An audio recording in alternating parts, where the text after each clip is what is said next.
Once again, we're back at the place. Wednesday nights is called The Cult of Honesty simply because we are attempting to be intellectually honest, spiritually honest, and biblically honest, whatever that means. And so it's always good to have my wife in the studio on Wednesday nights. Boy, Thank you're looking you. so hot. Oh, yeah, I really got it going on tonight. You really do. And you always do. Oh, honey, I do appreciate that. That's nice. But I will say this, it's good to be here on a Wednesday night because normally I don't get a chance to be here on Wednesdays. And so, and especially tonight when we have, such strong women on the show, I love to participate because we don't have a lot of women on our shows. We ask, but it seems like, they are skittish for whatever reason. And so I'm so thankful that we have some women tonight and Jeffrey Hoffman, but we'll introduce that later. I'm just exuberant about that. Jeffrey is one of these kind of guys that really is making a difference in so many people's lives. Yes. He's out on the front lines when it comes to the LGBTQ movement, and we did some filming at several events this last year in that context, and it was wonderful meeting people who were really wanting to embrace true equality and true freedom and freedom of finding out who they are. Right, their expression of themselves. Exactly. It was during Pride Fest here in Pensacola, and I don't know if any of you know this, and this is just a little trivia bit, but Pensacola is known as the Gay Riviera. So usually in May, a Memorial Day weekend, Yes. we have just a fantastic bunch of people that come and have a good time on our sandy, beautiful, white, pristine beaches, and spend a lot of money here. We just love it. I hope that most of our viewers got to watch Bob's show just a few minutes ago. I mean, it was awesome. I got to watch some of it and listen to all of it. He was making some awesome remarks. And so let's welcome Bob to the show. Welcome, Bob. Well, hi, and hi, Tammy. I mean, Rhonda. No, my name's not Jim. Oh, I'm gonna get you for that You one. didn't really mean that. So yeah, I've often said that one of the reasons why we don't have as many women on here is because we men think that a lot of things we're talking about are really worth our time, and we're just radically mistaken about a lot of that, I'm sure. But nonetheless, it's good to be here, and I had a lot of fun with that show. Talking about a multi-axial view, and not settling into a single philosophy and stuff like that, and I had a ton of fun with it. I got a little bit even energetic. I think I even moved a little bit during the show. So Yeah, that was good, Bob. yeah, Enjoyed and it.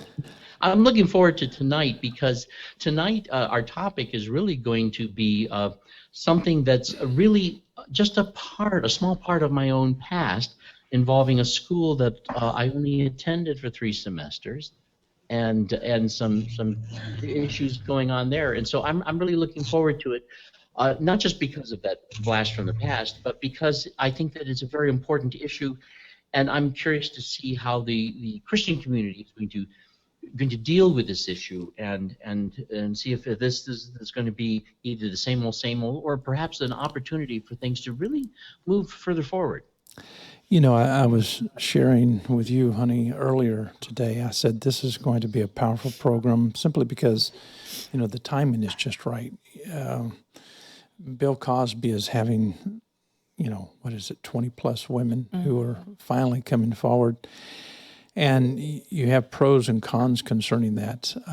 And it's sad that we still live in a day where people feel, frightened to say, I've been raped, things of this nature. And when I left the house about 2 hours ago, you were reading up on this grace report, and you were in tears because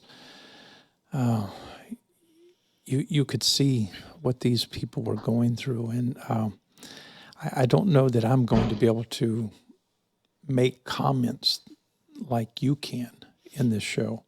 And that's why it's so important that women speak up tonight and really carry the conversation. So thanks for being here for me, honey. My pleasure. Jeffrey, welcome to the program. Thanks. Nice to be back. This is a very difficult thing to approach in a sense. It's not something that we want to stir up. It's something that we want to approach legitimately. And there is so much to this. And so where do we begin in this discussion? Well, I think it's probably a good idea to start with what prompted Bob Jones University to bring the Grace team of investigators who are Let me headed stop by- you just for a moment, Jeffrey. If the rest of you guys would just mute your microphone just until you start speaking, it's going to give Google. It has some weird things going on right now. Just mute your microphone, and then Jeffrey will have a chance to speak. And then when we call on you, we can. And try to remember to unmute it. That's just- where I go bad. Yeah, I forget to unmute when I'm doing Google as well. And so we're just going to be ever so patient. But we want to be able to hear the substance from each and every one of you. Go ahead, Jeffrey. Okay, well, I think it's probably a good idea to start with what brought Bob Jones University to the point that they would reach out to an independent organization of Christians headed by Boz Tchividjian called Grace, Godly Response to Abuse in the Christian Environment. Boz is a former prosecutor in the state of Florida and now heads a ministry called Grace, as I just mentioned the acronym. Boz is a personal friend of mine, and I've gotten to know him as a result of having participated in the investigation myself, and also kind of scouting him out to make sure he was safe for other survivors who were friends of mine. And I think that would bring us to the Tina Anderson story, and the fact that Tina, who is here with us tonight, had in a situation where a Bob Jones University board member and graduate who was her pastor basically covered up a rape that happened to her when she was a teenager, and spent a year of his life on his blog and his webpage defaming her. As the event led up to a criminal trial, her rapist is now in prison, and I think it would be best just to let Tina talk from there. Go ahead, Tina. We're all ears. And please understand that we're very, I don't know, what is the word here, honey? I don't know. I can't imagine. And so, I don't want to say, well, first of all, I want to ask Tina this, and before I want to get the wording right, because I don't want to ever offend, anyone, especially that's gone through something just horrible. But it seemed like in the report, the Grace report, they used victim and survivor interchangeably. And can you just give me a view on how you feel about that? I mean, does it matter to you, the wording? I don't know that the wording on that matters to me too much. At this point, I can understand why they would go back and forth. I do not consider myself a victim at this point. I am very much a survivor. I have come past and, by God's grace, been able to heal. And I think, you're a victim. And yes, I think in some senses I will always be considered a victim, but I don't consider myself that because I feel like I have healed enough to the point where I can consider myself a survivor. All right, that's great. Well, tell us the part of the story that you want us to know. I think it's important to know that I don't feel like I had a huge, I know that some people feel I had a huge part in this. I don't feel that I did. I know my story caused waves, and I didn't go looking for it to happen. And I'm so grateful that even having the Grace team come, whether they decide to make changes or not, things are being talked about that haven't been talked about for years. And that's so very important. That's right. That is fantastic. But do you know why the Grace organization was even called in? I think Bob Jones has one story, and a lot of survivors have a different view. So I'm not sure. I know that some of it had to do with Chuck Phelps and the situation there. I know at one point Bob Jones was claiming it was the whole Sandusky incident. But I know that Chris Peterman starting Do Right BJU and protesting Chuck Phelps being on their board, I think that had an enormous part in that. And Yeah. my story, of course, had a big part in their protest because it had to do with Chuck Phelps. Okay, let's get right into that. Why Chuck Phelps? What is he? What's his role in your story?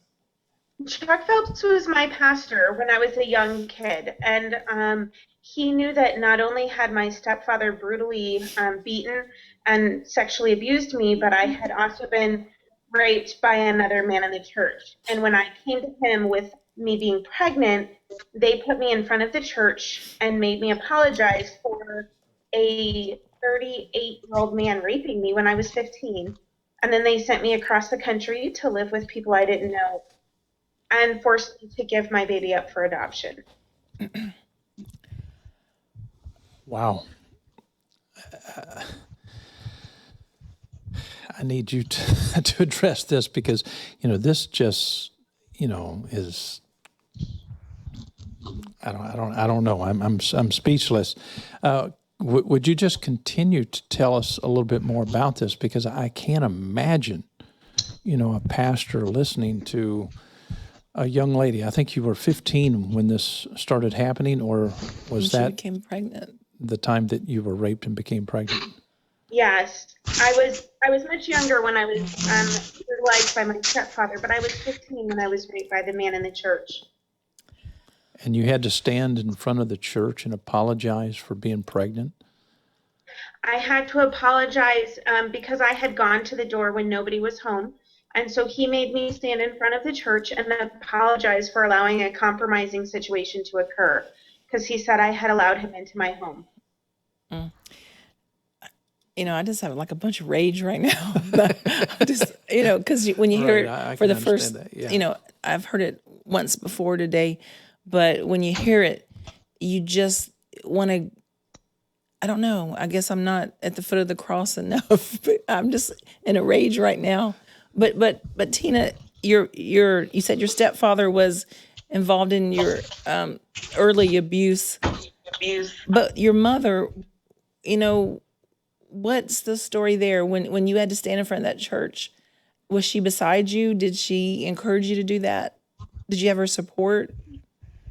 No, I've never really had her support. In fact, as I have finally gone to trial recently and seen both of my abusers put into prison and convicted, she spoke for them. She testified against me and testified for them.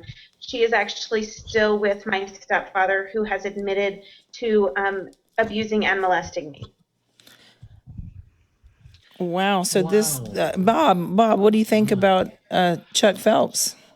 Um, this is very, very disturbing because we know that parental guidance and help when you're growing up is an important part of our well-being and development. And here, first of all, you've got a stepfather, which means in some sense you've lost your dad. And then if your mom is not supporting you, you've lost your mom. I imagine there's been various ways in which you've needed to become your own parent here and kind of take up the job. So, and not an easy thing to do for anybody who has to do that. But wow, that's a significant challenge. What have you done along those lines? If I'm curious. To I did kind of run a whole bunch of my own life, but I had a grandma that was amazing, and I did live with my grandma for a while, but I spent a lot of hours on the phone talking with her, and she was amazing. She passed awesome. away about 6 years ago, but she was amazing. Yeah.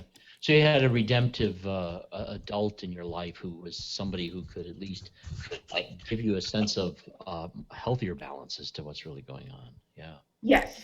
I need to know about Chuck Phelps. I mean, why is he not in some kind of jail or The what? statute of limitations has passed. Right. Yeah. Okay, well, Now, so the rapist is actually in prison, correct? Correct. Okay. Wow.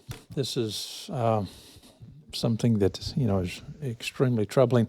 And I think, if I'm not mistaken, and please correct me, Tina, if I'm wrong, you are now blogging at Glimpses of Hope. Is that correct? Yes. Yeah. Why don't you give that a pitch? I'm sure that many of our viewers would love to read your blogs. Well, it's kind of a life, just kind of what is going on in my life. And sometimes it is just to give hope to other survivors because my journey has been such a tough one, but one that I have seen hope throughout the entire thing. And I think without hope, it's easy to get lost and easy to just give up. And I think if you can catch even just a glimpse of hope, that it gives you the strength to keep going on. And so my goal is to help people see God not as the fundies see him, but who I see him as and who I believe he is, and to encourage them and let them know that they're not alone, because feeling alone is the worst feeling in the world. I mean, you have such a positive attitude. Did it take a long time to get to that point, or are you naturally positive? I think it's kind of a combination. I am a naturally positive person, but it's also taken time and it's taken healing. Where did that healing come from? Some of it was time. Some of it was I have gone through counseling, and I really think that that's an important thing, and not the kind of counseling that Bob Jones recommends. And I don't believe that's to be safe and healthy. And some of it has just been developing really good, healthy relationships, and that has helped a lot. Jeffrey, That's I very want you. inspiring. Yeah. Jeffrey, I want you to jump into this, because wherever we're missing or whatever we're missing in the conversation here, I want you to fix it or whatever. Fill in, steer Fill in, us. steer I mean, us. she mentioned the kind of counseling that Bob Jones gives. What kind of counseling is that, Jeffrey? Jeffrey may be away from his mic right Jeffrey now. I'm not twisted sure, off. but if he gets there, I'll let him take over. But they basically follow the Jay Adams approach, who has this nouthetic concept. Now, Katie, you're familiar with the kind of counseling that Bob Jones gives? Is that correct? Have you been counseled by anyone from Bob Jones University? Katie? I better. I can barely hear you. Okay. So what was the question? Okay. Have you been counseled by anyone from Bob Jones University? Yes, it was horrible. Okay, so you are familiar with their counseling tactics. Give me an example. Why do you say it's horrible? Well, they have a dorm counselor, and that she was the first person I talked to about my own sexual assault. And the next day she came to me, she said that she just really couldn't handle this type of counseling, and that I needed to meet with Dr. Berg, Dr. Jim Berg, who was our dean of students at the time. And his counsel to me was that sin had caused my rape, and that if we could find out what the sin that was in my life at the time of my sexual assault, and I could repent of that sin, then we would understand and I would be able to move past my sexual assault. But the root of my sexual assault was sin. Wow. And he was referring to your own sin, not the sin of the abuser. Is that the way you comprehended? Yeah, So like he asked me, like, if I'd been drinking, if I'd been smoking, if I'd been impure with this man. Yeah. Wow, that is so Neanderthal in thinking, and and you know how unfatherly that is a view of God. That oh, I've had my children. They're doing something wrong, so I tell you what, I'm just going to rattle their world and destroy them. It's um, if you take that in now at the time when you were getting counsel that way, did you take that seriously as if, oh my goodness, this might be the cause, we better find this out and root it out? Did you take that seriously? Um, I took it seriously, like I believed it. Not in a way that made me go back to him, but in a way that made me run. Oh yeah. And like I was hoping when I left, when I went for that meeting with Dr. Berg, I was hoping that at some point in that meeting, he would say, "Let's call your parents. Let's Yeah. talk to the police." Uh-huh. And when he said that to me, he just confirmed what I already was feeling, what I already knew in the back of my mind, that something I'd done, had caused my rape. I didn't know what it was. He just confirmed that there was something in my life. It was sin. Sin is something that's you're to blame for. And so when he said this to me, I just ran, and it made me not seek counseling again for years. Yeah. Was he the first person that you told about this abuse? The dorm counselor that brought me to him was. Okay, but like you didn't tell a friend, your mom, your cousin, but you spoke to the people at Bob Jones first about this. Did it happen, very soon? The time frame between the abuse and the telling of it, was it short? Like, did you get abused, that the week before and then you told? I'm trying to go somewhere with this, but I can't get it out. I'm trying to say, it sounds like these are the people that you thought you could entrust this, revelation to. And these were the first people that you sought for help. Is that true?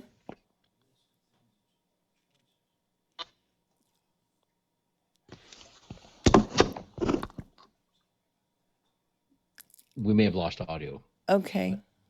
All right. Katie, can you hear us? Her No. picture's frozen, unfortunately. Okay. Yeah. I see Jeffrey's back. Maybe Jeffrey, I hate for you to, have to tell someone else's story for them, but we've lost Katie right now. And I don't know if you're familiar with her story, but I was wondering, is the people at Bob Jones, were they the first peoples that she told her abuse story to? Do you know that? Uh, Okay, Bob. Yeah, Jeffrey also, he sent me a Okay. message saying that he lost audio too. I Katie, don't. you're back. Can you hear us now? It looks like Google Hangouts is having a real hard time dealing with this. Okay. Well, Samantha, are you there? Okay. Yeah, I'm here. Okay. Hey there. I didn't want you to get lost in the shuffle. Well, Katie's back, and I want to try to get this response from her, Samantha, before we move on to you. But Katie, can you hear me now? Yes. Okay, great. I was wondering, the people at Bob Jones University, were they the first people that you went to and sought counseling for? Yes. Okay, so you were how were you abused in the recent present before you told them? Or was it a past abuse, year or so? I was sexually assaulted through my freshman year, Okay. and this is my junior year. Okay. And so you never told another soul until it's just you decided that I needed to tell somebody, and you trusted that you could possibly get some help there.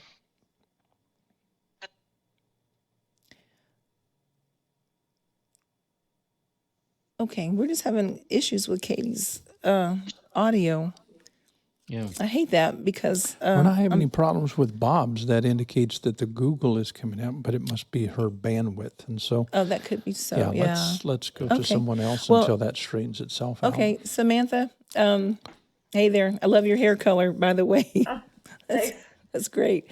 You're in Maryland right now, and you went to Pensacola Christian College, which is about 10 miles from where we are right now.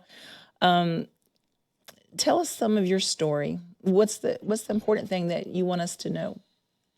I think the most important thing to know is that what's been happening at Bob Jones isn't limited to Bob Jones. I think that this kind of attitude of mishandling sexual assault and rape victims and blaming them is endemic to conservative Christian college and fundamentalist Christian college culture, that I believe that every campus that espouses similar attitudes regarding purity and abstinence will have these problems when they try to help their students.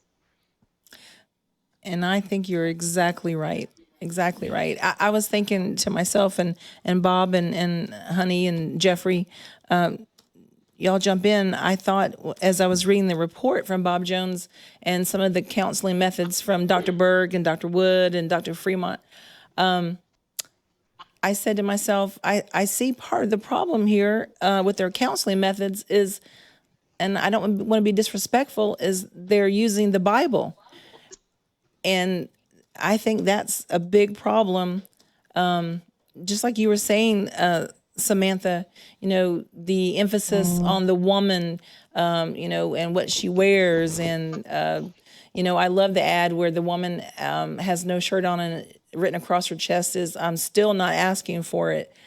I mean, that has got to be an anthem that, people understand. And this isn't the 1950s. I mean, we've come a long way. And like Maya Angelou says, when you know better, you do better. And so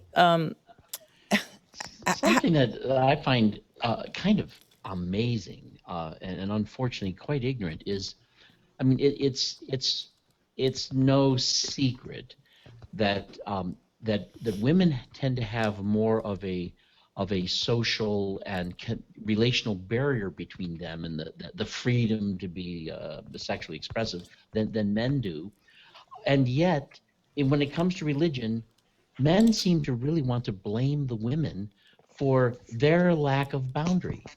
When I say there, I mean the men's. But when men lack this sense of boundary, and they want to blame the women for their own lack of boundary, and this is very true in various religions. And to me, it seems so obvious that one ought to go, well, duh, and I just would hope that this is one of the insights that would come out of this. Now, when I read the Grace Report, I got the impression that the organization that does that seems to be a little bit more psychologically savvy, a little bit more aware of what real human beings need and what their cognitive processes really are, because that just strikes me as being how easy it is that if women are supposed to keep silent, and if I'm a guy and I'm in control, well, I can just define all the problems I'm suffering as caused by somebody else, So, yeah. Well, now, Samantha, share some of your experiences at PCC. We've heard horror stories here in town about how they try to separate the males and the females, and the dress of the females in particular. Share some of your dealings there. Well, my story is very similar to what we just heard from Katie. I attended there for 4.5 years and met a young man there, and we started dating, and we ended up engaged, and we were supposed to get married. But he abused me and raped me multiple times. And my last semester there, my life was sort of imploding because he'd broken our engagement 2 months before graduation. And I went to see a counselor. I was ordered by the administration to see a counselor, whether or not I wanted to. And she started asking me questions, and I started trying to open up, and I didn't really understand at the time that what I had been through was abusive. I was very confused. And I said that our relationship had been painful and difficult, and she asked me if we'd had sex, and I said, I don't think that that's a good way to talk about it because he hurt me. And then her response was, well, we need to focus on what you did wrong and what your sin was so that you can repent of it. And that devastated me. And like Katie, I didn't go back to a counselor for years. And because of that, I have PTSD, and it's my life is still a disaster because of my experience there. Yeah. Hopefully you have learned to, reject that line of thinking. Yeah. Yeah. And one of the things that I did that was helpful to me, I have no idea how helpful this would be to anyone else, is I actually spent some time earlier in my life, and I had the freedom, the courage, the strength, and whatever to do this. I would relive in my mind's eye some of these events, but I would perceive them differently in a way where I was thinking of them in a way where I wasn't thinking the same thing about myself, nor was I thinking the same thing about the other people, and not necessarily even hating them. Just like I was, in the abuse that I got from my own parents, perceiving them as not knowing what the hell they were doing, not knowing better, really being kind of crippled emotionally people, and that therefore all the things I was thinking about my own miserable, inadequate self were really not true. But it helped me to kind of go through that and look at it differently. And by doing that, it almost resulted in my having come out of that situation not having experienced the kind of damage it did to me back then. It's like I went and did my past over. And it helped. I don't know how much that would be relevant, but I can't imagine when somebody's telling you, that the whole reason why this happens is because God sends this into your life because the things He has to fix in you that are broken and wrong. And why?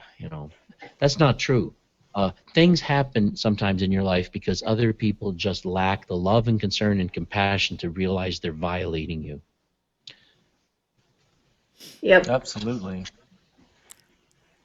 I think something that's important to know is that sometimes that secondary abuse from pastors, from counselors, is far more traumatic in the long run, because we then, instead of starting to heal, starting the healing process, begin blaming ourselves and killing ourselves over what could I have done differently. There had to have been some sin, and it really distorts your whole view of God. It distorts your view of you as a person. It damages relationships that you're in. I was even told by Chuck that, he took me to that passage in Deuteronomy that because I waited months to tell anybody, that I obviously had been complicit because I didn't scream out, so I deserved to be stoned. And so for years, I believed that kind of thing. And I think that is far more traumatic, and they don't understand that. Mm-hmm. You point out something that I think is very true, that sometimes people who are responders to people who have experienced something traumatic need to be careful that of the kind of ways that they respond. It can even be damaging when someone's gone through something terrible if your reaction is, oh no, well that's going to be a serious problem for you, and I hope you get over it. Sometimes people are more ready to move along, and saying something like that makes them realize, oh no, I'm really stuck here, and it can be, you got to really be careful and thoughtful about the way it's going to alter a person's perception of self and perception of the circumstance by the way you respond. And so that you deal with where they're at and what they need and what's going on, and perhaps in some ways try to be as no more precise about various issues unless they come up. Yeah. I think if I could just interject, Oh, this yes. is ties into this whole Bob Jones, PCC, however many of the colleges deal with this. Um, I know for a fact that PCC doesn't have any kind of education offered to faculty, to staff, to pastors, to ministerial students about the realities of abuse and trauma and the effect it has on your brain, and how to actively help victims. They don't have access to any of those kinds of resources. And I'm pretty sure the same is probably true of Bob Jones. Yeah. Well, Jesus is the answer for everything, and that gets turned into an extreme version of what that ever used to mean. Jeffrey, tell us about Yes. Grace, the Grace organization that's helped bring some of these things to light. I mean, why are you? I guess I since you're impressed with them. What makes them impressive to you? They're real people. They're people who have a deep Christian faith. They're far more conservative theologically than I would call myself. Well, not conservative, that's not the right word, but that they're from a more of a Reformed tradition, and I'm an Episcopalian and Anglican, and I'm a little bit more of a kind of an old school, but it's a different view of theology. But they're real people who really care about us who are survivors, and I am myself. I haven't had an opportunity to tell you that I am also a survivor of sexual abuse as a child, and that happened when I was very young, before I was a teenager, and I was one of two boys that were molested by a Bob Jones University alumnus, and well, he wasn't an alumnus; he was actually a faculty staff person who was working in our church.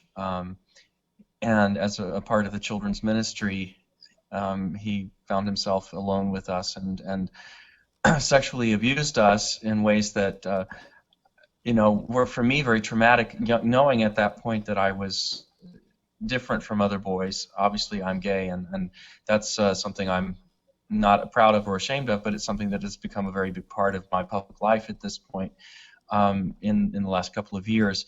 But for me, it was a difficult, doubly difficult, because there was no one I could talk to about my sexual feelings myself that I was experiencing because of my prepubescence and pubescent. And then this man who was much older than I was, who molested me. So I went and found Boz Chivijian at a conference he was doing in Philadelphia. I went down and sort of scoped it out, listened to what he had to say, because I work in the Episcopal Church. I have gone through what we call Safe Church training twice now as an Episcopal Church employee. And we are required to do this, and there are certain guidelines that we're given and certain theological viewpoints that we're given. And I wanted to see how that compared to what Boz was saying. And I have to say, Boz does a really, really good job of training churches how to deal with survivors of sexual assault and sexual abuse. And so that really, and then I got to know him personally afterwards. I introduced myself, and we had a follow-up conversation for about an hour a week later. We've become friends.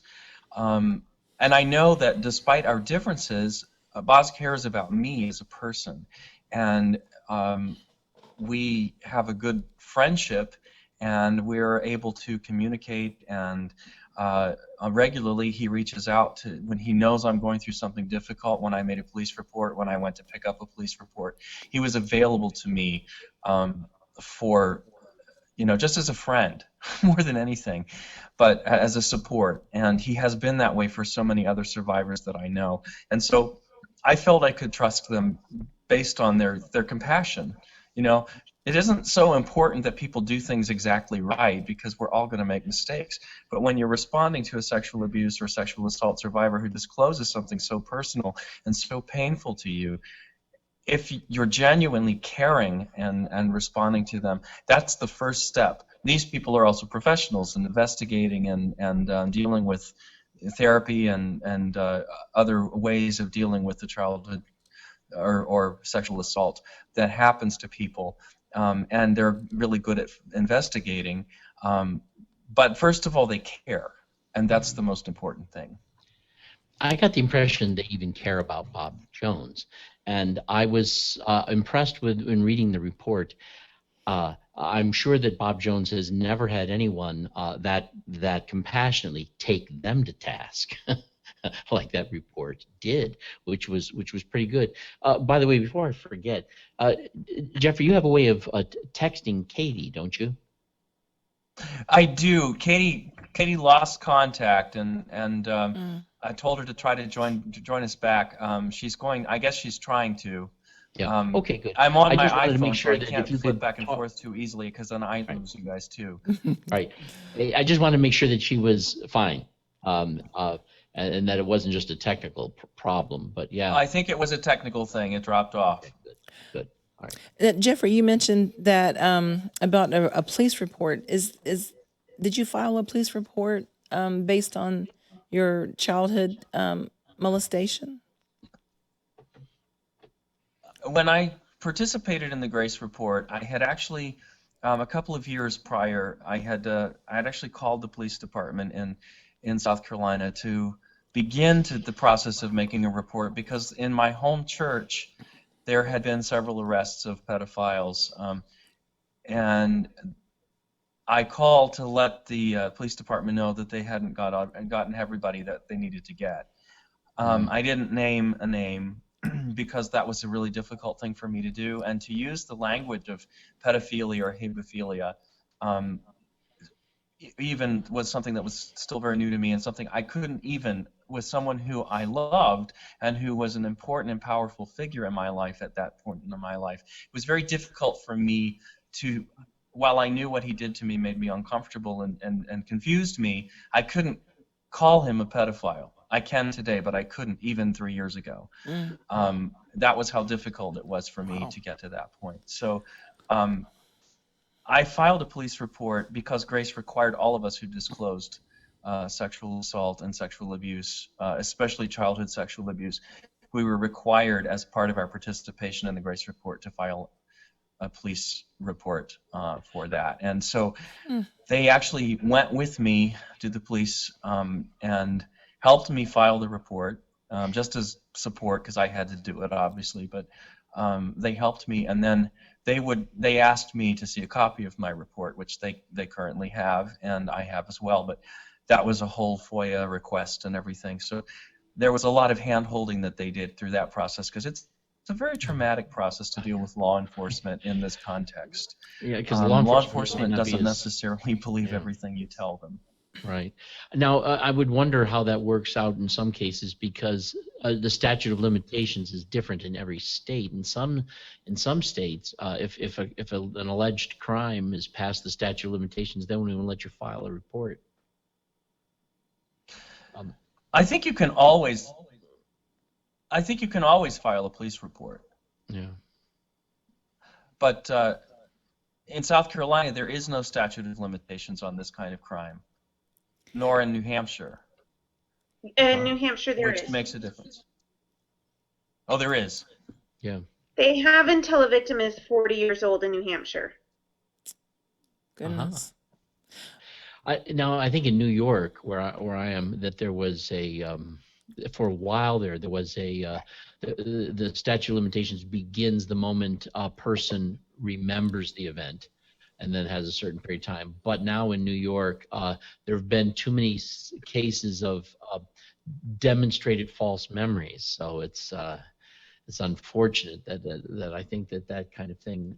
I don't think we have a definite statute of limitations on that sort of thing. Jeffrey, let me make sure that I'm getting this right. So when you filed the police report, did you put John Doe number 40, or did you put the name of the? No, I told them his name. You did? Okay, I was wondering. I told them his name. Yes. Okay, good. I was wondering how that worked. Okay, so when you first thought about it and made a call, you just said you didn't get them all. But then when you filed the police report, you actually gave the name. Are they doing anything currently about this, or has anything been done about this abuser? No, and I'm one of two victims that has actually come forward as a result of the Grace investigation of this same perpetrator. Wow. Both of us have filed police reports. Both of us have been told that they don't feel that the case has prosecutorial merit. Uh-huh.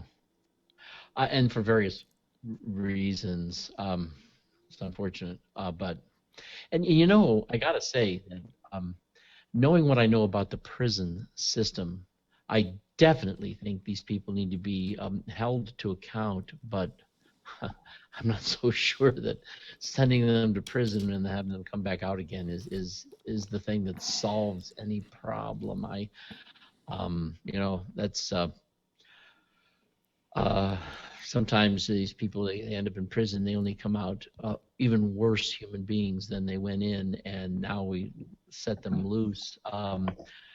That certainly wasn't the reason that I reported. Right. I actually, that was the reason I didn't want to make a report, to be honest with you. I didn't want to send a man to prison. I didn't want to disrupt his family's life in that way.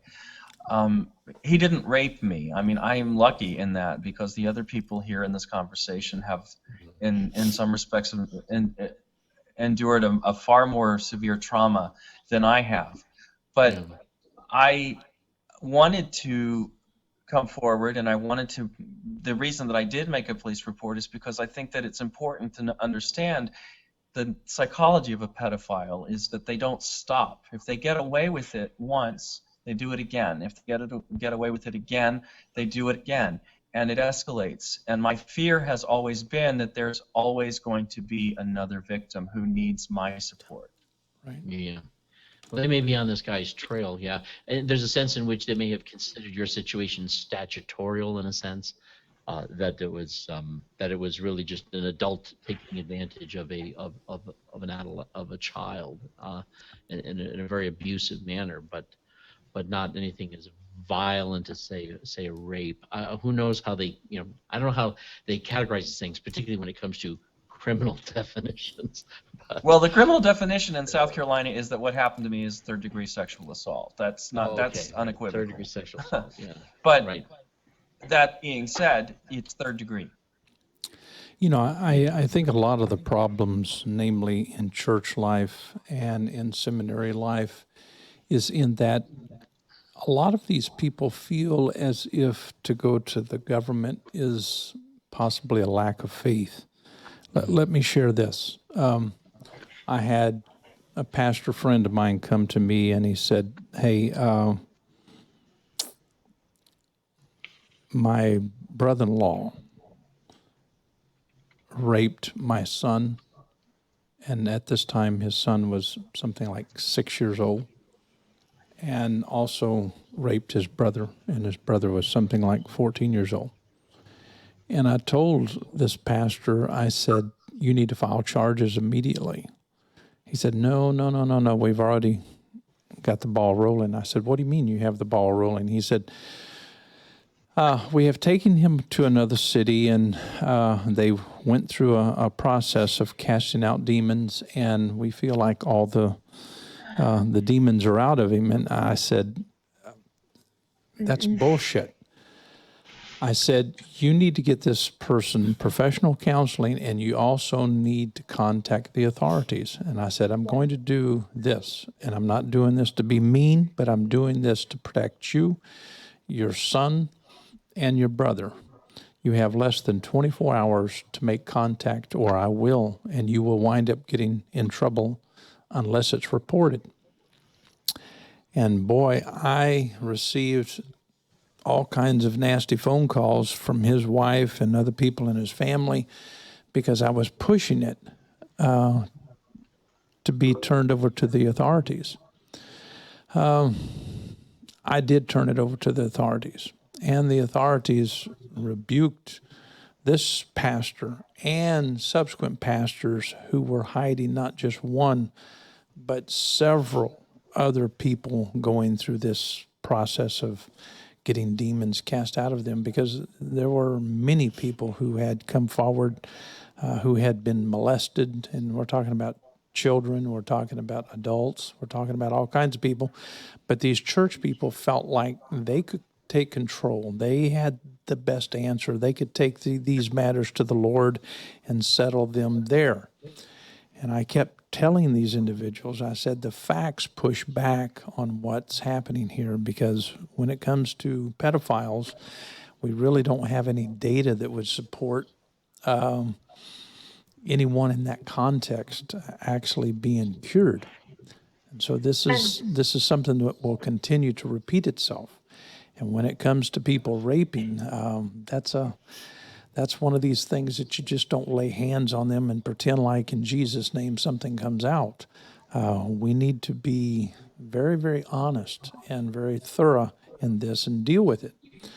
It's not just pedophiles too.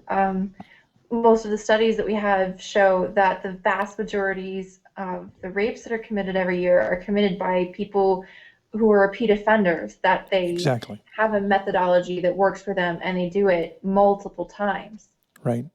Exactly. This may be the case. I don't know with Bill Cosby, but, this is a problem. And I really like the fact that you guys are coming on the program, because I think that women need a voice, and they need to raise this voice really loud, honey, because Speaking of which, women need Tina was gonna say this something. power to do something. For Yes, sure. go ahead, Tina. Tina, go for I it. think it's important to also know that churches try to say if you've really forgiven that you won't press charges, and forgiveness has nothing to do with that. Thank because I you, was told that thank you, thank you. Excellent point, excellent point.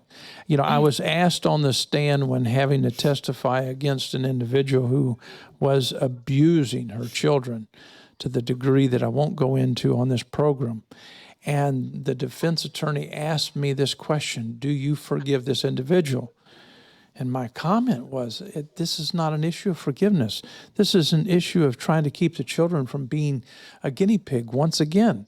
I mean, let's get real about what's going on here. These children are being used as guinea pigs, and you want to simply let this person, take these children back. And I'm saying, no, I don't think it's an issue of forgiveness. And this is something that needs to be clear in the mind's eye of all theists, but unfortunately it's not. And so these offenses continue, and we need to stop these things. And yes, we do need better facilities in dealing with these problems, and we need to know the science. Well, forgiveness. Behind. Yes. Forgiveness, I think, it's one of those things that everybody wants to short circuit the whole process of forgiveness. Forgiveness is part of restorative justice, and this is something that's talked about in all sorts of theologies. But the forgiveness that happens is the last step. It's not the first step. You don't forgive someone who hasn't asked you to forgive them. You don't forgive someone who's unrepentant. You're not required to forgive someone who's unrepentant. And forgiveness, on a personal level inside, if I say, I forgive my molester, I don't have to tell him that. The bottom line is, and that's okay for me to get to that point where I can move beyond it, but forgiveness as a restorative justice thing, we have to get there from repentance. We have to get there from somebody admitting what they've done wrong. I've never known a sexual offender in any of the stories that I know who's actually admitted to what they did wrong. And willing to do that in a place where they're actually going to be held accountable before the justice system. Yeah. Many of them have a perspective of sexuality that is so distorted itself. I remember one time having an opportunity to interview a pedophile who was headed to trial, and he was a Christian as well. But he, in talking to him, it was evident that he understood he had broken the law technically, but he felt it was so unfair that this 5-year-old had seduced him. And I'm thinking, the very fact that he could perceive that as what was really going on, as if the culture hasn't caught up to these realities. But the sad thing was that I did get the impression that's really how he saw it. And given that that's the paradigm out of which he works, to me that just meant all the more that something needs to be done, with this individual, because when he's got that kind of a perspective, this is only going to lead to more trouble. I'm concerned on multiple levels here. My wife and I, we spend a lot of time in the community, and there was this particular day I was talking with, I think it was two, maybe three students from, male students from Pensacola Christian College. And I would like to ask Samantha this question because they really wanted to get into more dialogue because we were talking about the Bible. They were claiming that it was inerrant, and so I was asking them all kinds of questions. And as a linguist, I was getting into things that were fascinating to them. And so we were talking about indexical and deictic elements and things of this nature. And I was explaining to them how all of that worked and what that meant. That is, we really don't have a clue in most cases as to what these manuscripts or these authors intended. And it was making sense to them. And there was this car that came up behind us and started honking. This gentleman, he got out of the car and he started hollering at these students. And these students were they 19, 20, 21? They're very young. Yeah, very young.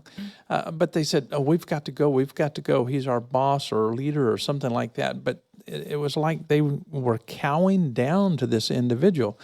And that's typically not the landscape in higher education. So could you address that? I mean, why were, these guys were the size of football players, and yet they were cowing down to this guy hollering, "You must come back to the car now. You must come back to the car now. You can't talk to him." And it was weird. I don't know how to explain PCC in a nutshell in any other way than to say that it is a prison. That's not an exaggeration. It's a physical prison. It's an ideological prison. They're not interested in offering an education. They don't want to have dialogue, to have discussion, to engage with multiple points of view, to do anything that resembles like higher education on any level. They are only interested in indoctrinating students in the fundamentalist way of reading scripture, of voting, of living your life, of any aspect of being a person has to be conformed to Christian fundamentalism and what Christian fundamentalism has to say about anything. When I was a student there, a professor was fired for answering questions about Reformed theology in class. He wasn't even endorsing Reformed theology or trying to convert anyone to Calvinism. He was just answering questions, and he got fired. Jeez. Like, that's what PCC is. Well, there's a little taught bit at of a Christian hope college in for a while, yeah. Pensacola Christian College. We had a couple of professors a few years ago who came actually here to the studio, and they wanted to have a bit of dialogue with me because at that particular time we were on the streets, and we had some of the, and since you've gone to Pensacola Christian College, you probably remember Dr. Ruckman here in the city. But yeah, Everybody's giggling. it's kind of weird. But my point is, these professors came to me and started talking to me, and we had it was a fascinating conversation because about an hour of it was in Greek, and I enjoyed that immensely. And we got into it, and it was a wonderful conversation. And they said, "We can't discuss these things in our classroom. We can't go here." And the reason that we can't go here, it's because the higher-ups at Pensacola Christian College, these people control the theology, they control the coursework, they control everything. And so as professors, we really can't do what we're trained to do. And I said, will leave. And they said, well, right now the contract that we have, this one gentleman, he said, I'm 2 or 3 years away from my retirement. And he said, as soon as I get out, I'm going to get involved with the NCG. And I said, well, that sounds good. But, I didn't want him to lose his retirement. But my point is, there are possibly a handful of professors over there that are really wanting to raise the bar The of intellectual. professors, sure. Yes, yes. The administration won't let that happen in a million years. Right. Yeah. And so I'm not bragging on all professors, but some over there I think really do. I taught Yeah. at a Christian college for a while, and when I had to sign the form that they wanted me to sign, I actually went to to Dr. Young, who was the head of the department, and I said, I can't sign this as it is, I really can't. And he said, well, just cross out what you can't agree with and put what you do think in the margin. And I did, and I was convinced they'd never want me anywhere near the campus. I would become persona non grata.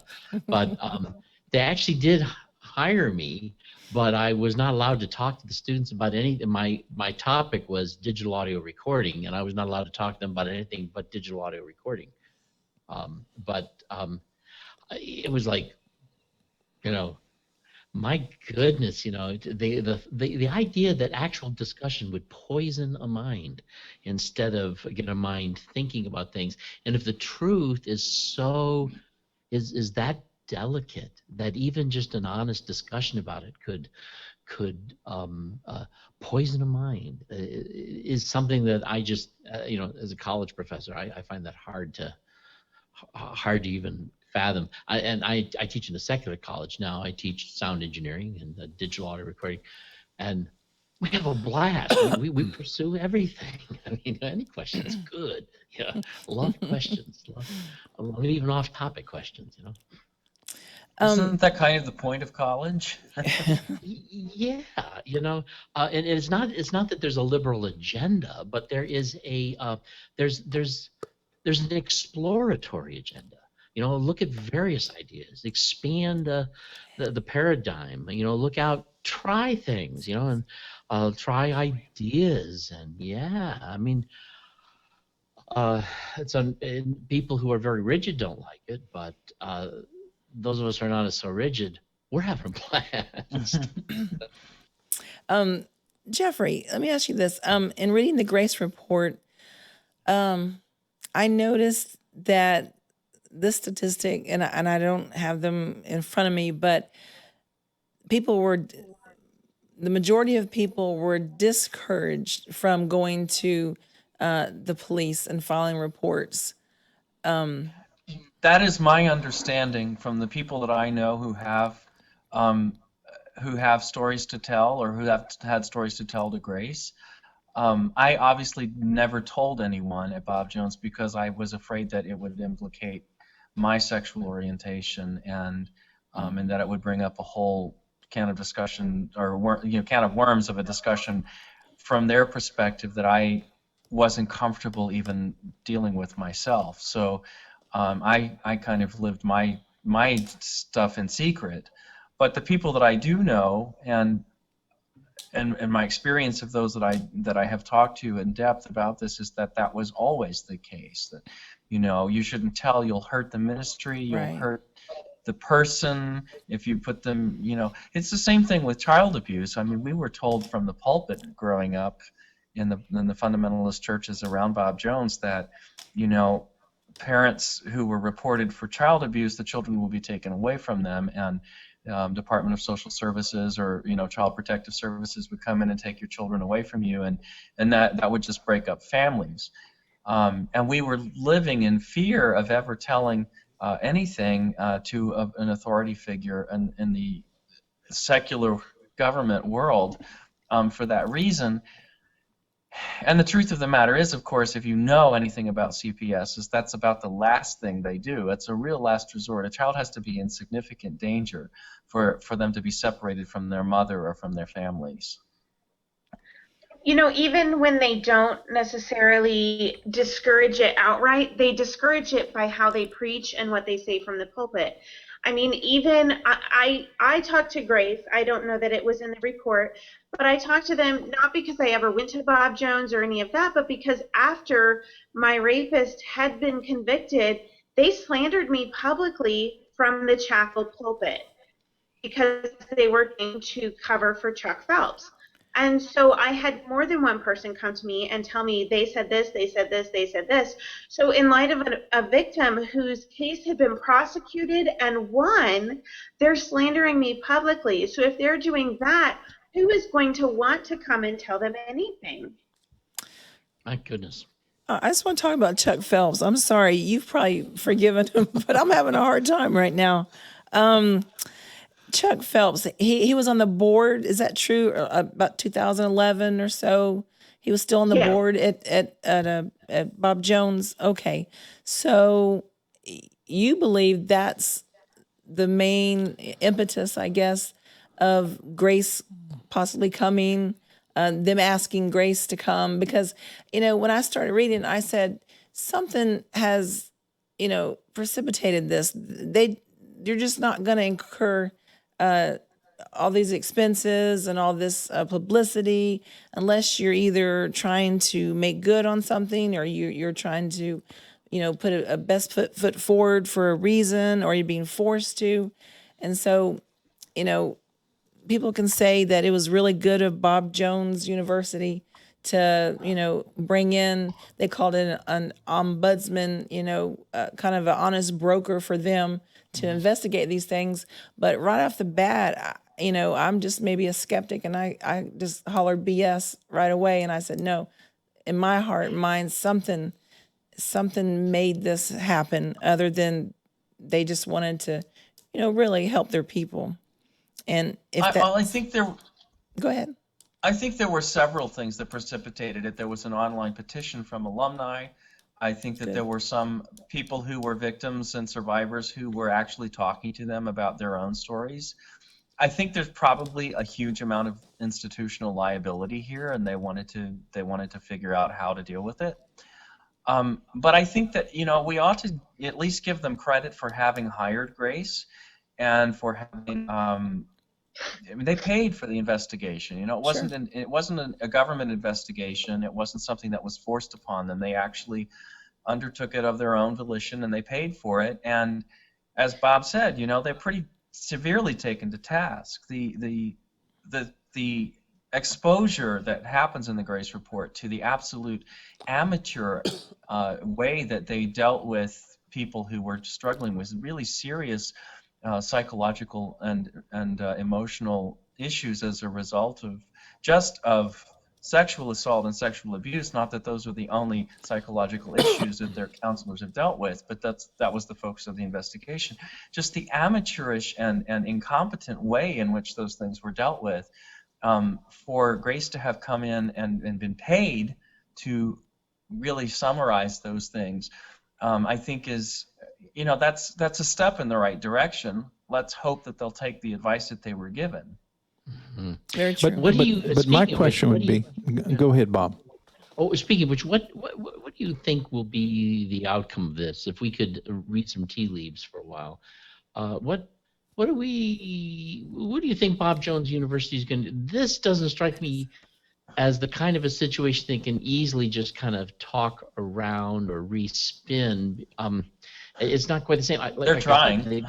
They've never been held to task like this before, though, and so I'm curious. I mean, they really struggled hard with the racism issue and allowing blacks in, and then therefore that, and of course they've since said goodbye to a tax exempt status. But do you think that they will actually change? I mean, the very fact that they even have a Bob Jones relative as his president now, Steve Pettit, I'm wondering where this is going to go. Well, my sense of it is, I wouldn't want to hazard a guess. I wouldn't want to try to predict what they're going to do. My past experience with Bob Jones University, and whenever they've been in the wrong, is not encouraging me to think that they're going to do the right thing. On the other hand, I hold out hope This is the opportunity for a new day. This is the opportunity for them to really address some of the serious issues that they've had going on there, and turn a new leaf, turn a corner, open the door, however the metaphor is that you want to apply. But they have an opportunity, but they've also been called to task in a way that is going to require them to do some things that are going to be very difficult and very painful for them to do. I mean, some of the materials that they have had in print for a very long time that have been a resource that have brought in lots of funds for them, they've been told they shouldn't have them in publication. They should be withdrawn from public view. That is not just that's a financial hit. That's not just it's not just an exposure of something that they've done that's not smart or not good or incompetent or whatever language you want to use. I mean, you can take all of those things away from Grace's analysis, but I think that's where the rubber meets the road. If they take that advice to heart, if they remove those materials from public distribution, and if they actually start to bring in licensed therapists to deal with students at this level and separate the counseling from the discipline system in a way that makes a person coming with a problem to a counselor not subject to also disciplinary measures.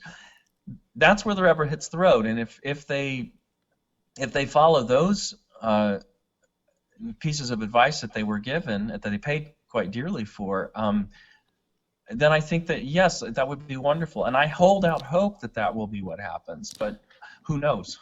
Can you Jeffrey, imagine a licensed? Yeah, therapist? Jeffrey, I'd like to ask this question, and it's something that's really bothering me. And you correct me if I'm wrong or if I misspeak here. But it appears as if Bob Jones University did hire Grace, but then did fire them. And Yes. my point is, what were the politics like, that is, in bringing Grace back after being fired? I mean, it doesn't appear that they would have brought them back if they were being placed in the same position, that is, in the context of where they were at when they were fired. And in other words, Well, I think you have to pay attention to the details of that. I think you have to see that they fired Grace. They sneakily fired Grace a year ago and reinstated them 3 weeks later on exactly the same contract under exactly the same terms. Why? but What why? happened in the What are intervening the period politics? was that there was a huge public outcry. And there was national media exposure given to this situation. Obviously, the questions are there. There are obvious questions when you see these kinds of data. And so the national media started to take note at that point in time. And I think that they rehired Grace primarily because of the public outcry. I'm sad to say, but I think that was probably the reason. But do you think that they made some kind of deal with Grace, in that would Grace say, hey, we're coming in this time, but we're not going to do as thorough of a job or whatever? Do you think that No. Grace is that kind of organization? I don't think so, because I know Boz Chivijian well enough to know that he's a man of integrity. And I don't have the least concern that that's what happened. I think what's most important is that they fired Grace and then rehired them back on the same terms. But, Yeah. but Now, why? Are read there the report. conversations that were off the record? Are there things that they tried to circumscribe? I don't know. And at this point, I don't care, because I think that the report says what it needs to say, and I think it says far more than Bob Jones ever expected that it would. They didn't pull any punches in that report that I No. could see. Yeah. Yeah, I agree with that. But I was curious myself. That was my next question: is why was the contract terminated? Because it never goes into that. Not that they had the responsibility to say that in the report, but I think it would have, to me, it would have helped me to take the report, even though it was, hard hitting.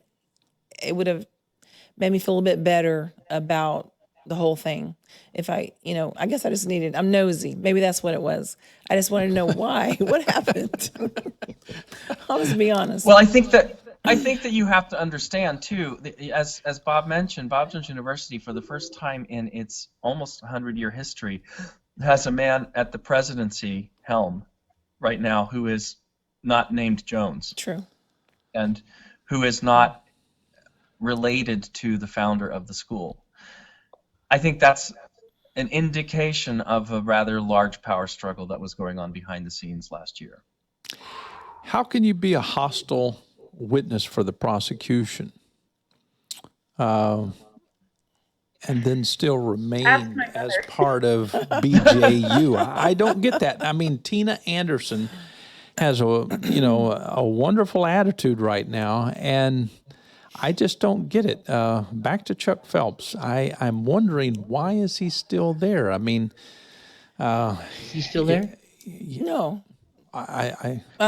He removed himself from the board. Oh, he did. Right before the protest that Christopher Peterman started, called the Right BJU. Well, I'll stand corrected. Okay. I would hope that something like that would be done, because, it doesn't make sense that we would support, pastors that, just want to, it reminds me a little bit of what Bill Cosby is doing, hiring investigators just to go out there and smear the ones who are making these remarks concerning him. And it's not ethical to do that. Stand firm and defend yourself if you're innocent, and do it in a manner that makes sense. So, Tina, you said ask your mom how you can be a hostile witness for the prosecution. Yes. And be their witness. Well, she was a hostile witness for the prosecution in both cases. But, Chuck Phelps may not be at Bob Jones per se, but he is still very, very much a very well-respected figure within fundamentalism. I mean, he just preached at a family camp, at a Fundy camp recently.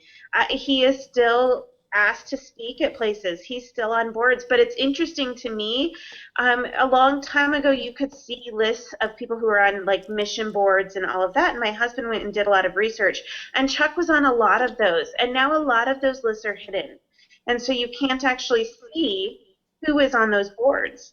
But he is still very well respected. They see me as a horrible person. Tell me what they said about you in chapel. What are some of the things you heard? People came back and brought these reports to you that were said, these things were said in chapel at Bob Jones University. Just give me a couple of tidbits. Well, they said that I was lying, that Chuck Phelps was a very respectable man. He would never do those things. His wife would have never asked me if I enjoyed it. Wait. We got to get to this. His wife asked you, did you enjoy being raped? Yes. I don't know what to say. Don't know what to say. They said that I was in it for money. They said that just because a jury had convicted didn't mean that the jury had made a right decision, and that I was just a bitter and angry person who was being used to forward an agenda. Oh, yeah. Bring down a godly man. And that I was really an active participant, that I wanted it. Has Chuck Phelps ever been on Jerry Springer? And would he like to go? I mean, Tina Anderson is mentioned in Wikipedia on an entry. It's really the major story about the Trinity Baptist Church. Really? Oh my God! Well, but I'm not the only story from that church. There are several others. Yeah, but I'm saying that on Wikipedia, you're the lead story. You are, yeah. Oh my God! There's a small two sentence paragraph to introduce what Trinity Baptist Church is, and then there's a couple of paragraphs there about the Tina Anderson incident, and then it's just a list of references, and it's a very short article. You're the Bob, major story there. Bob, send me that URL. That's real horrible. quick. The Tina, that crazy. just ticks me off. The Tina Anderson incident, like that was just a little incident, that just happened. Like any old day. It's kind of like the squirrel revival or something. Yeah, Mississippi squirrel. But Can I just say, because Sure. there are things Tina won't say about herself. Can I just say I've never met a godlier woman in my life? Go, Tina. Can I just say I've never met a more forgiving person? Can I just say that a couple of months ago I went up to New Hampshire to witness the verdict in the case of her stepfather, which was a very difficult trial for her to go to. And I saw the verdict. I wasn't there for the trial, but I was there for the verdict. And I witnessed the perpetrator turn around and say to Tina's mother, who had not looked at her once from the moment that we walked into the courtroom, he said, it couldn't have happened. Not, I didn't do it, but it couldn't have happened, as the verdict was being read. And yet, and I don't want to say this too, because we walked back to a conference room after the verdict was read, and the judge had said to her, Ms. Anderson, I've observed you in both of these trials, and I'm just in awe of what you've been able to do with your life. Wow, Those what are a his good exact what a good words. testimony. Awesome. If the judge can see it, and if I can see it, I don't understand why people who've known Tina for a long time can't. We went back to a room, the conference room, and with tears coming out of her eyes, Tina's first concern was for her mother. She won't say that. She can't really say that about herself, but I can tell you that. That's what I saw. That's what I witnessed. Her first concern was for her mother. She did not want to cause her mother any more pain.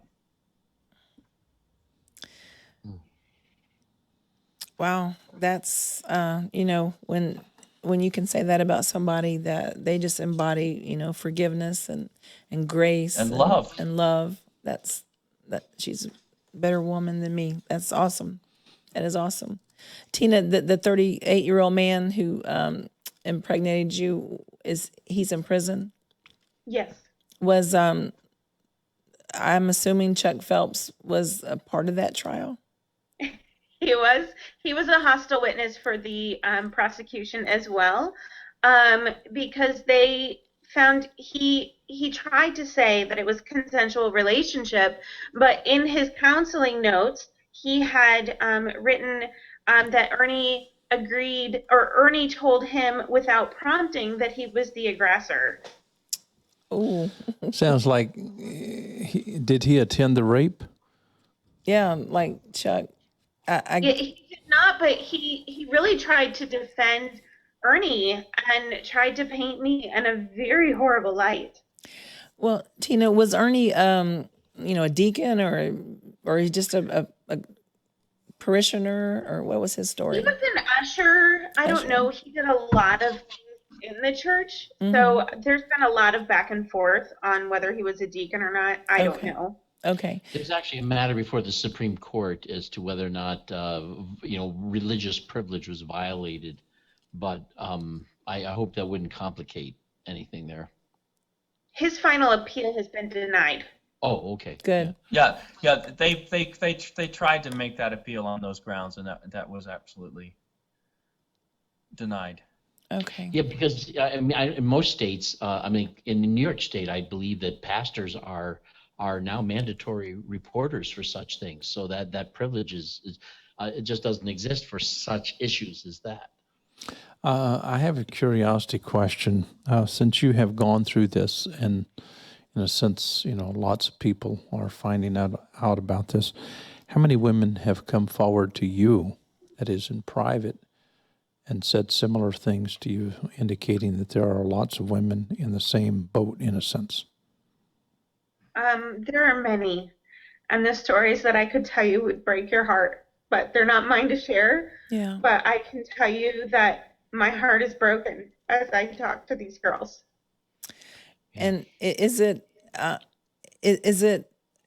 was this gentleman, I don't even want to call him a gentleman, this See, this is the problem. The problem is, it's not just a Chuck Phelps. This is, a situation to where it's not just happening to Tina Anderson, it's happening to many. Exactly. And the thing that needs to happen throughout this Grace Report thing, this thing needs to be unpacked, unfolded. It needs to become transparent so you can really get to these people who are actually raping and doing these things and change the entire system. And that's Well, I think it's an typically it won't important thing come to. within.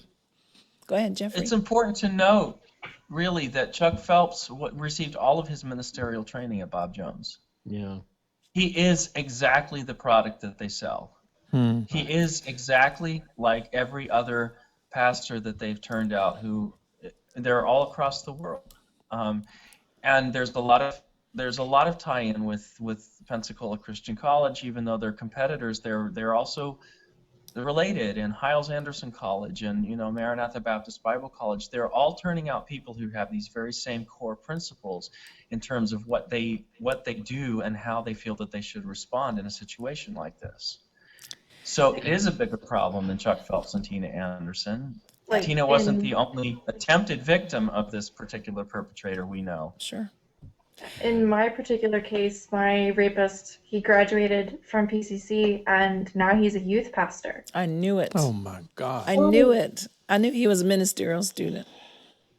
He was a lot of majors. I got you. So this I knew has it. not come out into an issue that's a public issue yet. Then perhaps has For it? me?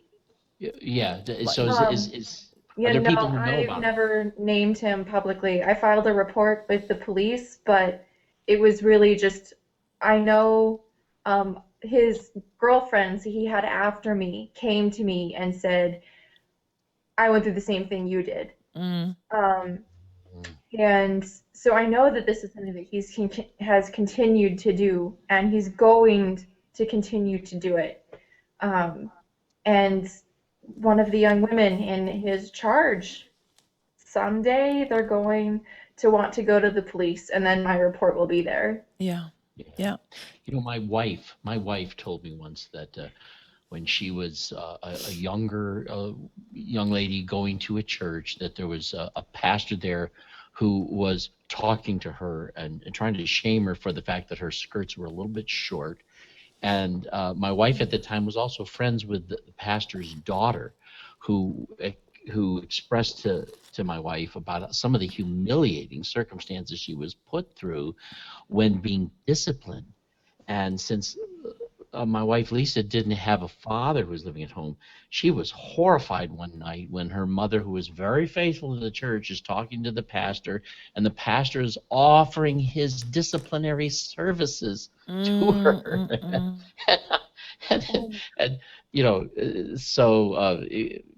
It is amazing how sick this kind of thing moves along. And to think that he's a youth pastor. What's his interest in youth? I'm guessing and perhaps judging, but I would be concerned about that. Very. Yeah. I don't think anybody really jumped on my bandwagon when I said I think the major systemic problem with this is, and I'm talking about the counseling attitudes and the way they go about things, is the scripture, the failed. My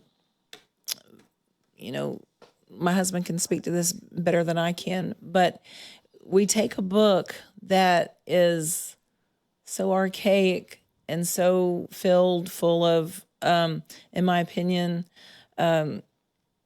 just misogyny and so much against women, and then they teach that book, and then women are held to that. Yeah, you're making a valuable point here, because every one of these people in this kind of theism, they certainly believe That's right. the Bible in the sense that if they read the passage of the Old Testament where a man rapes a young virgin, he's simply to pay 50 shekels to the rape victim's father, and then he gets to marry the rape victim. And so it's that kind of mentality that's counseling, people who have actually been raped in these seminaries. And this is the sad thing. I mean, it's extremely sad. I remember I was called into a situation to where a youth pastor had raped one of the young ladies within, the youth department, and they fired the youth pastor. I said, who went to the sheriff's department? I went to the sheriff himself, and I said, hey, listen, this young man has been reported as, he raped this young lady. Why can't you go and do something? He said, Dr. Jones, they don't want to press charges. They fired him. I said, he's going to wind up 200 or 300 miles down the Right. road, and he's going to be a youth pastor somewhere else. How can we stop this? He said, we can't stop this unless people file charges. And so this is something that keeps repeating itself, and it's sad. It is. I mean, women are expendable. We are, to blame for, the urges that men have. All through this report, you hear these, or you read these snippets of, if we would only dress, I think one of them said, if you can go up to your, bust line and if you can pinch, well, I can pinch 3 inches, but it's not my cloth. But they said if you can pinch 3 inches of cloth, then it's not too tight. Or if you show, you can wear long flowy skirts, but you can't have anything that has a little split in it. I mean, because you're going to cause your brothers in Christ to stumble, and it's your responsibility that what you do in front of the man, you're putting the lust in his heart. And, as long as these teachings are perpetuated, decade after decade, we've got to stop the misinformation in this book that we call the Bible. And a lot of people say it's infallible and it's the, exact word of God. And I'm telling you, people, this is a lot of the problem right here. Yeah. Well, I Jeffrey? think if we look at the Bible, and even if you think that the Bible is infallible, you don't have to read all of the passages of the Bible that talk about sexual ethics in terms of property and obedience and authority, and only see that and not come away with also the fact that Jesus gave us a very new ethic in the Gospels, and it's an ethic based on love, and love requires you to have personal autonomy, agency, and consent. And these are things that, are core values of our current culture in terms of how our law is based. Everybody has agency. If they don't have agency, they can't consent to a sexual relationship. And if they haven't consented to a sexual relationship, their autonomy has been violated, and that's where the law says this is the problem. If I we think could you base a really- sexual ethic on those kinds of really human values that Jesus affirms, instead of this sort of archaic and patriarchal power structure of property and women being less than men and that kind of thing, which is just a misunderstanding of human nature, I think the Bible is very valuable in that respect, but it isn't valuable if we're going to look for those archaic ways of looking at things and make our ethical standards around them. But that's what's happening. I mean, Jesus doesn't teach Yeah. at our seminaries, and he's not the pastors of our churches, and he's not counseling our women and men who are being abused. And they're going to Deuteronomy, like Tina said, because she didn't cry out. And there was a passage in the Grace Report or a snippet that said, well, because I didn't say anything when my youth pastor, made me stimulate myself, then I'm to blame. I should have cried out. Deuteronomy, blah, blah, blah, blah. These things are being brought up and thrown in our faces, every Sunday. And yeah, if we could listen to what Jesus said, and the law does say, we should be able to consent to sex, yes or no. But unfortunately, these things aren't being taught, correctly. And Well, the they're exact selective opposite. readings, aren't they? Samantha was going to say something there a while Unfortunately, back. What they was it? select the wrong things. It's the exact opposite of all of what Jeffrey said is enshrined into the whole system of ethics that these schools live by. Like if you go to Pensacola Christian College and you pick up their student handbook, or what's they call it the pathway now, and you go to the section where it talks about modesty, the rules for women and how they're supposed to wear their clothes, it flat out states that we have these rules so that you don't cause problems. That's and right. then last March, I wrote an article where I'd interviewed several students who had been expelled by the college for having been assaulted. And PCC's response to all of that was that, well, we have these rules so that this doesn't happen to women. Yeah. No, I've heard somebody recently say that, well, I'm trying to teach these women that their character and dignity is more important, and so this is why they have to cover themselves up. And I'm thinking, you're not teaching them that. What you're teaching them when you tell them that is, you are so damn sexy that your character can't even shine through because we just can't control ourselves around you. That's what you're teaching them, you know, and in a sense, that's also another way in which we're telling these men, oh, you don't have any real responsibility in this issue. And, you know, That's right. that to me, that is, I mean, the people who grow up in a culture where, I mean, like say in some non-industrialized nations where women don't even necessarily wear much at all, culturally they're just used to it, you know, and there's a sense in which our focusing on this issue, our attempting to go to the extreme to control it, only exacerbates it. Now, I used to have an organization and a ministry called Agape Renewal, where we reached out to people who were dealing with various forms of sexual addiction. And the most difficult people to work with were fundamentalists.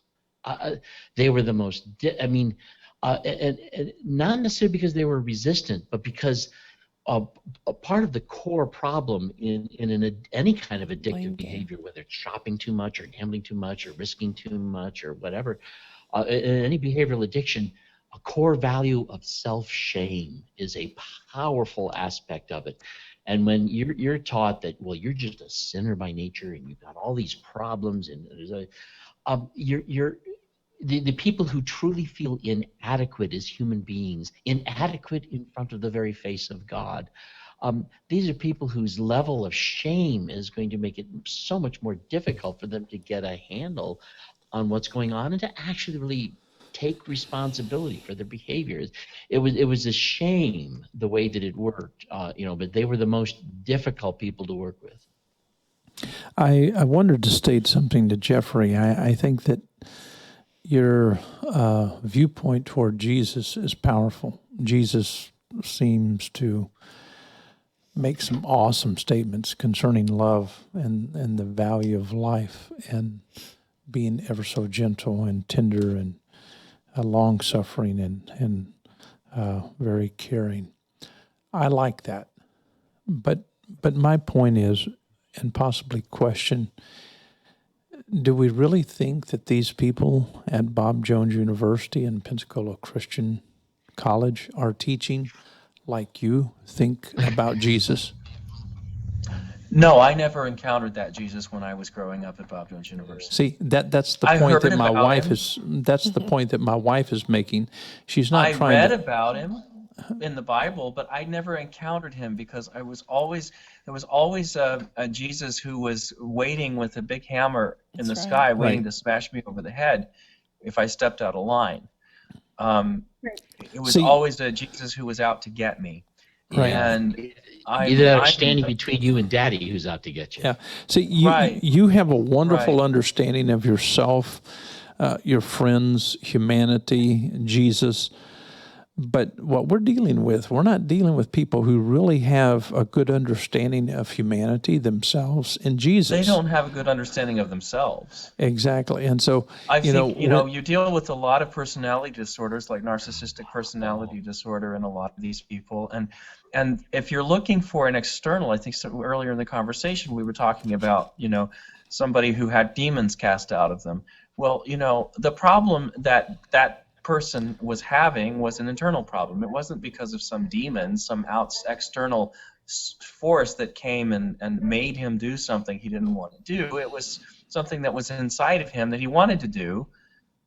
Maybe because he had a sociopathic bent, who knows? But people who are always looking for an external reason, and that's very true among fundamentalists, they're looking for something else to blame. The world, demons, you know, the height of the girl's skirt, whatever it is, to excuse their own behavior because they can't face the responsibility they have to make their own decisions.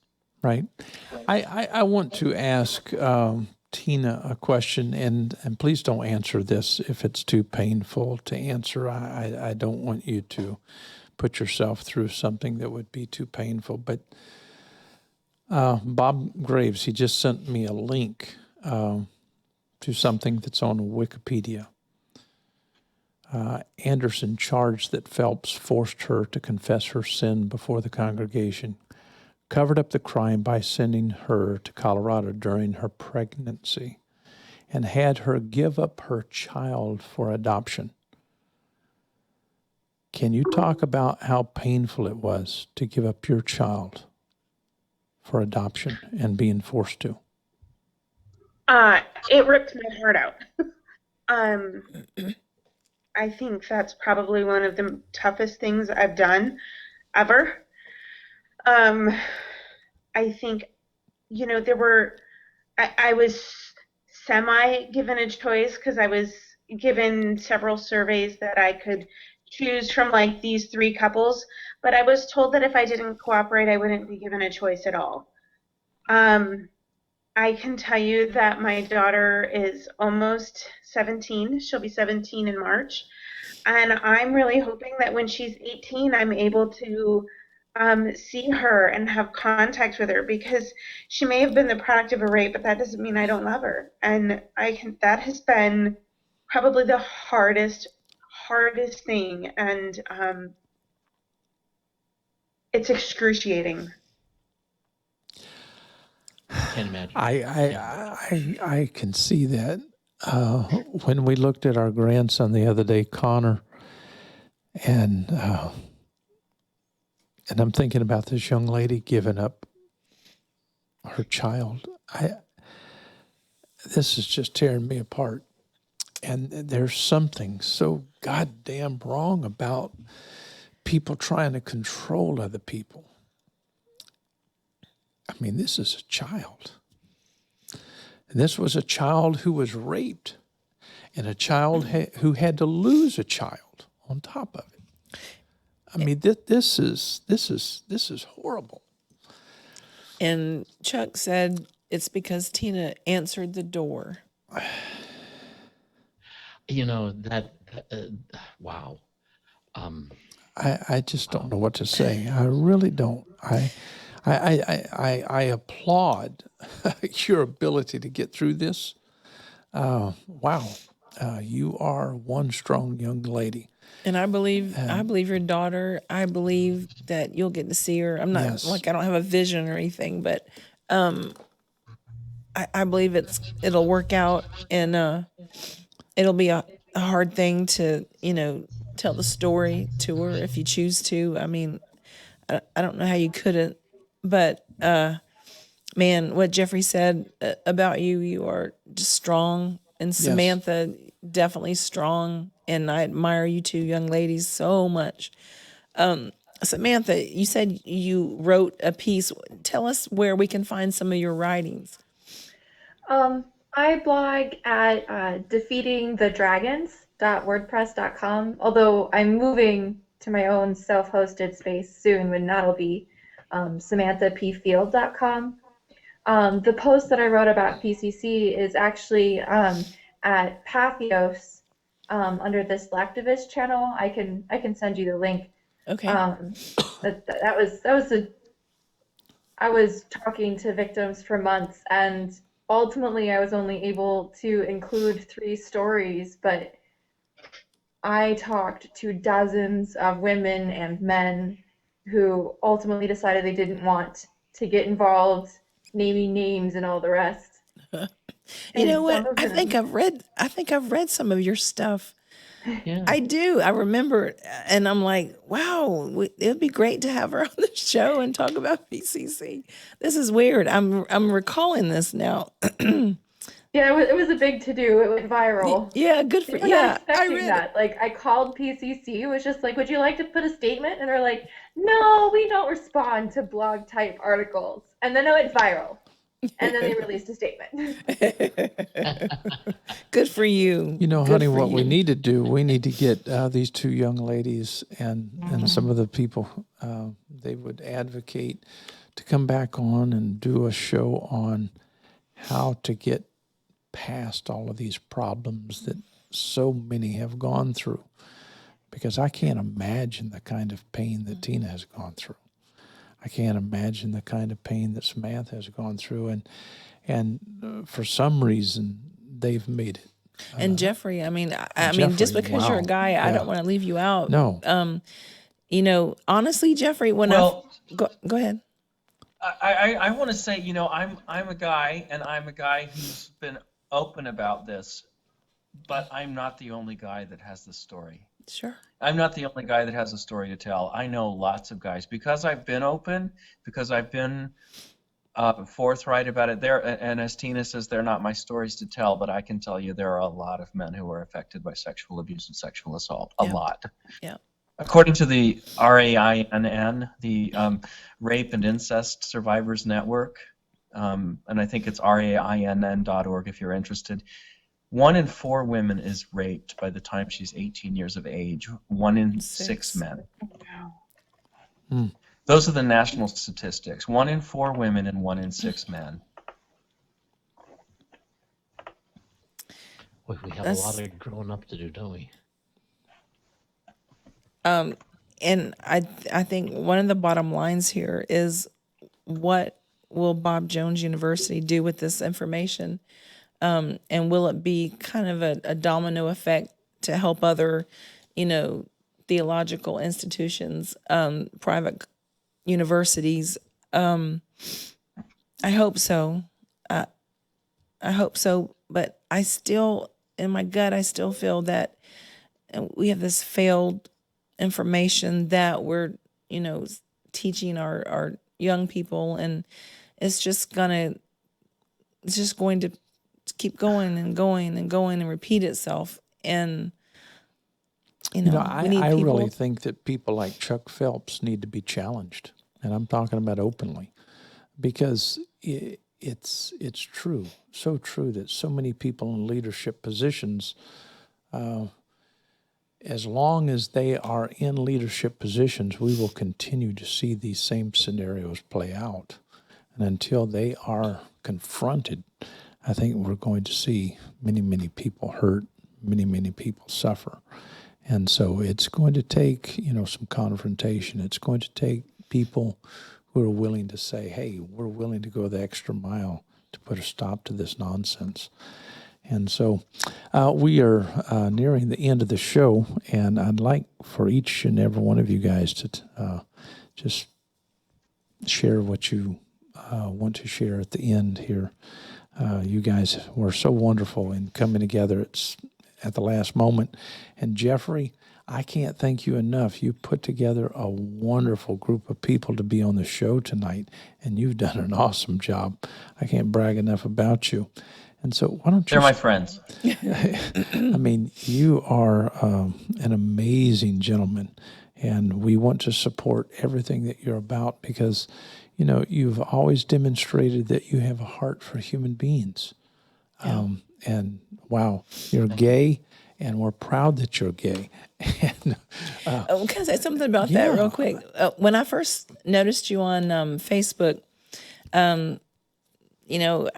I realized I was mistaken, but I thought that you were a student or actually a professor or a faculty member at Bob Jones, and that you were like out loud and proud. And I really was like, wow, Bob Jones, I can't believe this. Maybe one day. Not me, but maybe one day they'll have an out and proud. I mean, I really got that backwards. And then my husband said, no, don't know. I should have known better, but I really thought that. And I thought, well, they've come a long, long way. We need to have Jeffrey in the studio so we can film him really saying some of the things that he does, namely in support for the LGBTQ community. And Yeah, if he came down during Pride Fest. that would be and I wonderful. think they have it in June. Yeah. That'd be great. Yeah. But your final words for this show, Jeffrey. I think, in light of the Grace Report, I think that as I said, there's an opportunity for Bob Jones University to make some significant changes. For an institution that has made its stake in the sand as being standing without apology, that means they don't ever apologize. The moment requires them to find institutional humility. The moment requires them to accept accountability and responsibility for the things that they've done wrong, to apologize unequivocally, and to make changes, substantive changes that have been recommended to them by Grace. And I hope to see that happen. I would love to see that happen. It would do my heart good. There are a number of people I think are wonderful people at Bob Jones University who are friends, who have had a profound influence in my life. The institution, however, has never, ever demonstrated humility, and it needs to, and it's time. That's good. That's good.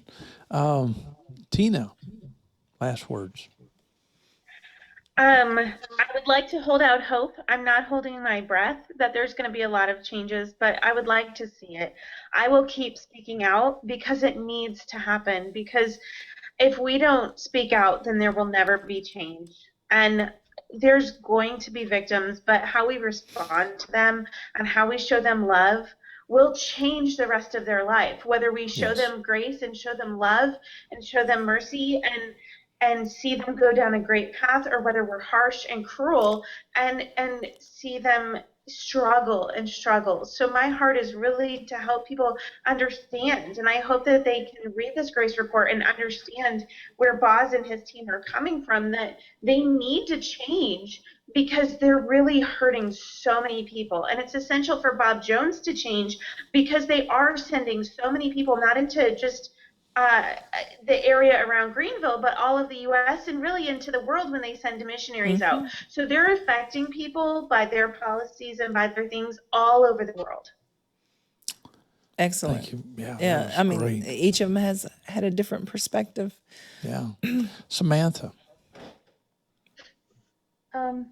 I think with things like with the connection between Bob Jones and PCC and other places, that it's going to have to start with people being willing to educate themselves about what abuse is, about what consent is. Many of these people have no idea, like a simple idea like consent. They've never heard of it. They have to understand like what rape is, what rape does to people when it happens, the kinds of people that rapists are, and the kinds of things that they do to victimize others. And it has to be institutional change, where everyone is given access to these resources. And it's something that, like, that it's not a huge change, but it would have something about their whole administrative attitude would have to change in order to accept being willing to educate themselves about these things. Exactly. When we first started the program, and you said that these administrators, they just don't have they've never been trained on how to counsel in these areas and things like that. That would be a great start. And so to give them those tools. I mean, you each said something that you took away or you wanted people to know that was uniquely different, but was so very important. I have like a little nitpicking thing, and I do that whenever, like, if you have to apologize to me or I have to apologize to you. The apology that they gave, some people weren't fond of it, because when you apologize, my opinion, let me just read a little parcel of this. On On behalf of Bob Jones University, I would like to sincerely and humbly apologize to those who felt they did not receive from us genuine love, compassion, yada, yada, yada. And then he said, we failed to uphold and honor our own core values. I'll give them that. Then the end is the same thing. We're sorry that you felt a certain way. I just detest that with all my, like, if you ever apologize to me and you say, I'm sorry that, you felt I was, mean or rude, or not that you're. If you felt like I was being rude, if you felt as like, Yeah. That's I'm wrong. so sorry that your perceptions are so distorted. That's Bob. right. I mean, that you felt that way, but I really Wow. didn't do it. But, a lot of people had a problem with that. And I just wanted to bring that up. But, to even acknowledge this and put it out for public consumption is, that's a step in the right direction. I think so. So I'm going to give them the benefit of that doubt. Bob, what are your final thoughts? Well, I think we've had a wonderful crew of people here. I'm sorry that Katie wasn't able to continue on with us, but it great to see Jeffrey again. I can look to the east and kind of wave towards New York, where he is. But it's good to see you again, and it's wonderful to have Samantha and Tina here. I do want to just mention briefly something that came up earlier that I think might be worth at least mentioning, and that is that this question was asked: Did you enjoy it? And that's such a terrible question, but for several reasons that you might not even be aware of. First of all, it's totally irrelevant. But secondly, biologically, our bodies are made in a manner where they do respond to this thing. And some people who've been victims of sexual abuse have felt terribly guilty because they did respond to it in a very pleasurable way, and they don't know what to do with that, and they can feel guilty. Oh, you mean if I enjoyed it, then that means that that I'm terrible. And the truth is, whether or not, regardless of how a person may have responded to that violation of their boundaries and what their body does in response to it, is in many ways just an absolutely irrelevant aspect of what's going on. And the only time I'd ever really talk to a victim about that is if they were feeling troubled about that. And I would want to assure them that natural and normal responses can be even strange and odd in the most abusive of situations for a wide variety of reasons, and to not trouble yourself with any kind of thought that represents anything inadequate or inappropriate in your own response. It's we don't always understand these things, and just when that came up, I just wanted to make sure that, because there no doubt are a number of victims out there who may see this, who for whom that was a part of the problem of dealing with this, is that it felt good, and things like that. So that's a sad situation. But anyway, I'm glad we addressed this issue.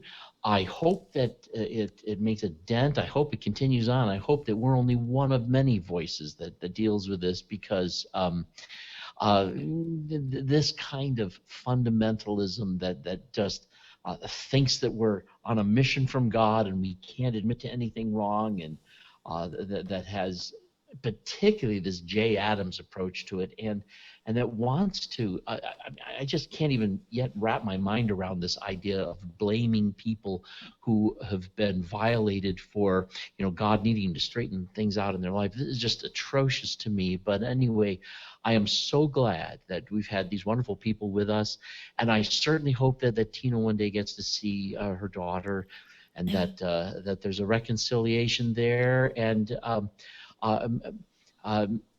hopefully even just a wonderful one, and we'll see. And if it does happen, let us know. Yeah, I'm excited about We'd that. love to know that. Yeah.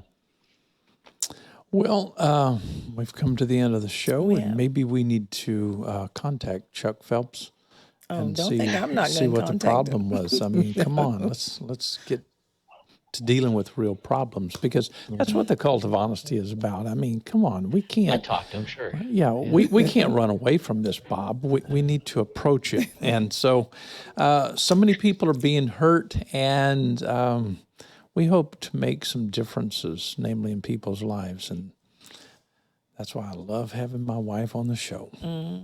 Looking good, Love sounding being good, here. Love being here. and you know how to put it together. Thank you so much. Love you. Thank you, guys. I mean, thank you, ladies. Thank you, Jeffrey. And of course, Bob, always. And we'll see you next time on The Cult of Honesty.